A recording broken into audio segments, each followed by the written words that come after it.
Hey, what's going on guys? James here, and I've had quite a lot of requests recently to continue with my money making guide series. So today I'm bringing you episode number 8, which is a really nice money making method, very profitable and semi AFK, and it's going to be on enchanting air orbs. So first off, we need to look at the requirements for this method. You are going to need a fairly high level of 66 magic, so it's fairly high for the average player who's looking to make money from kind of skilling or repetitive activities. However, once you've got 66 magic, it really is quite a nice method to make money from.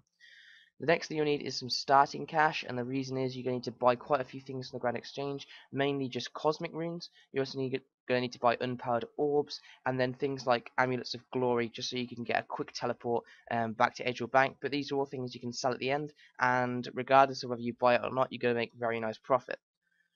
So, first of all, what is the process for this money making guide? We're going to be buying cosmic runes in the Grand Exchange. We're also going to be buying unpowered orbs in the Grand Exchange. And then we're going to be using those unpowered orbs on the air obelisk and turning them into air orbs. And these will sell for a profit in the Grand Exchange. So if I just do a quick price check, you will see here the kind of profits you can make per orb. So if I just go wrong place, sorry, price checker. You require 3 cosmic runes per spell, and then you require 1 unpowered orb, and that is worth 841 coins in the Grand Exchange, which are easily and readily buyable. So then what you need to do is you need to enchant them, and you will be left with an air orb. Now the air orb is worth 2192 coins, so that's a nice 1.3k profit per orb that you craft, and it's really nice and AFK to craft them, and also fairly quickly. Or fairly quick, sorry, I should say. So the final thing you're going to need is an air staff. I've got an air battle staff, but you can use an air staff. This is because the actual spell itself, the one that requires 66 magic, requires the 3 cosmic runes and 30 air runes. Now, buying 30 air runes would also be a waste of inventory space and a waste of money. So if you wear the air staff or an air battle staff, or even a steam staff if you fancy, that's going to save you a lot of money and is definitely recommended. So, once you've got yourself a load of cosmic runes and a load of unpowered orbs, and you can bank them, I suggest you put them in a tab like so, just have the cosmic runes like here, and then have the orbs here. As you can see, I've been crafting a load already, but just put your unpowered orbs in. You're also going to want a stack or quite a few glories, and the reason is you can teleport back to Edgewell with a glory, and that's the fastest method. Obviously, they're just an investment, so like I said, you can sell them afterwards, and it's well worth just buying quite a few so you don't have to go and recharge them at all, or you don't have to keep going back and forth to the Grand Exchange to sell the uncharged ones and buy new charged ones. I also suggest that you wear a ring of dueling.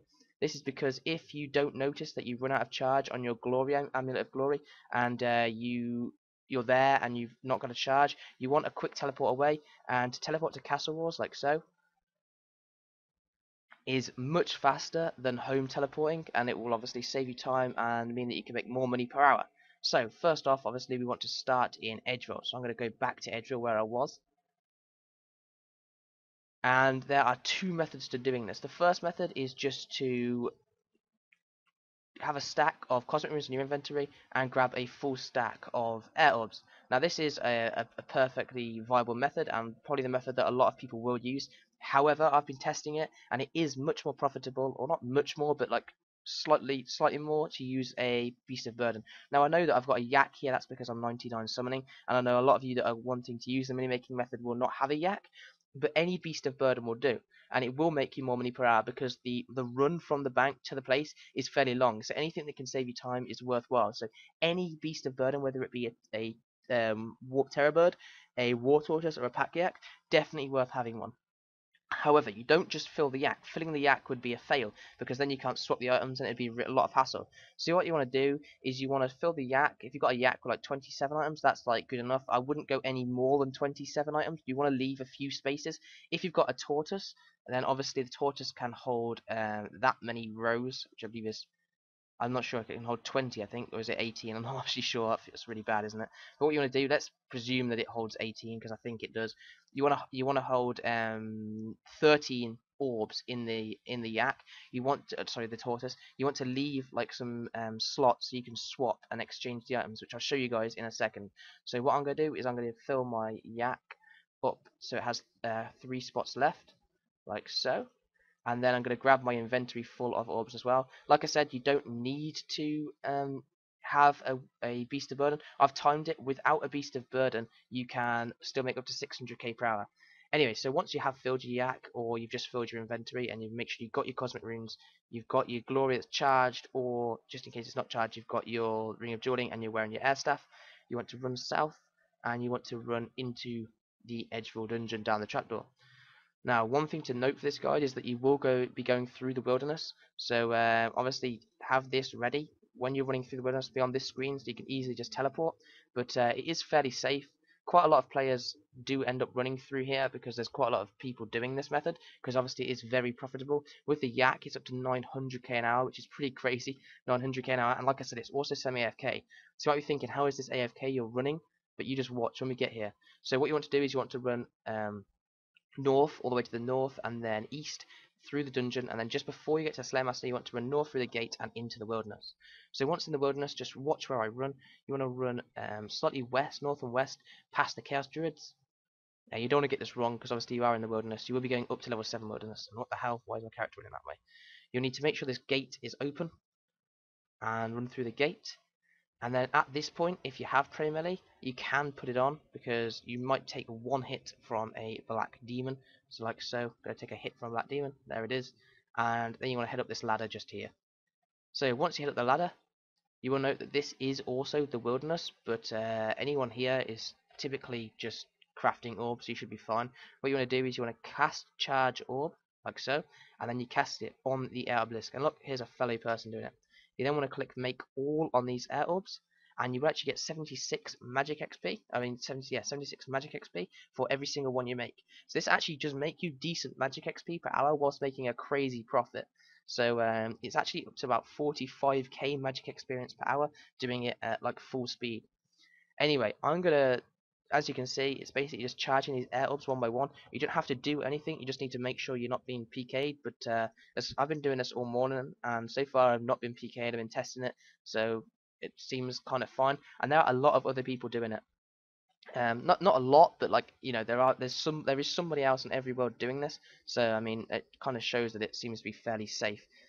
Anyway, what I'm going to do is I'm going to pause the video until I finish this inventory, and then show you how to swap with the yak or any kind of beast of burden that you bought, and why we left those slots for you to do that. Okay, so we're just about to finish this inventory. We've got one more, and obviously we don't want to waste time and making money here. So you want to quickly store the yak, and the reason we left these 3 spots in any beast of burden that you bought is so you can do this. If you had full spots, then you couldn't swap the items because you couldn't put anything in or take anything out. But because you got those 3 spots, you can swap the items like so. Now, it's debatable how many slots it's worth leaving. I think 3 or 4 are the optimal amount, because obviously then you don't have to bank or anything, and it is pretty fast. But then anything up to like 3 or 4 slots left is fine. But all you want to do is you want to keep swapping like I am now, until you've swapped it all, and then voila, you've got a whole another inventory. So then you just do exactly the same thing again. And basically, by using the Beast of Burden, I've got that many extra orbs without doing the bank run. And so, as you can see, that other person that was here is gone. So for him to do his second inventory, he had to go all the way to the bank by using, I'm guessing he's using a Amulet of Glory as well, but you never know. He's gone all the way to the bank. He's got to run all the way back. By the time he gets back here, I'm probably going to have finished like close to my second inventory, or probably about half of it if he's quick. If he is quick, which just means it goes to show that because the run here is quite long, having the Beast of Burden, any Beast of Burden, is definitely worthwhile for making more money per hour. And as you can see, like I said, he's only just got back, so he was fairly quick, and, well, not that quick, but he was fairly quick, and I've almost got a whole other inventory done just before he started, so that is why it just confirms it is well worth using any Beast of Burden if you can. Obviously, I know a lot of you guys won't have the pack yak, but like I said, even a Terror Bird, it's definitely worth it, and so at 90 combat plus 4, I don't know what's his summon level, 8, 16, 24, 32. He probably doesn't have a Terror Bird, but if you have got one, it's definitely worth using. Anyway, so now that both inventories are done, it's just a really simple process of banking and repeating. So to bank with the Beast of Burden, obviously without the Beast of Burden, you just do this. Hang on, I'll show you.